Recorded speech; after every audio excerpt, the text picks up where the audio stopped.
प्यारे दोस्तों, आप सब कैसे हैं? और आप सबको पता है बहुत ज्यादा सर्दी हो गई। देखा, मेरे भाई को भी सर्दी लग गई। अब वो स्नीज कर रहा है और मैं आपको चाइनीज में स्नीज कहना सिखाऊं। पंथी पंथी, अब आप बोले पंथी पंथी।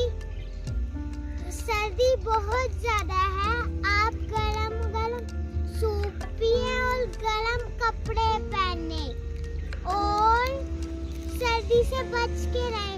Very good.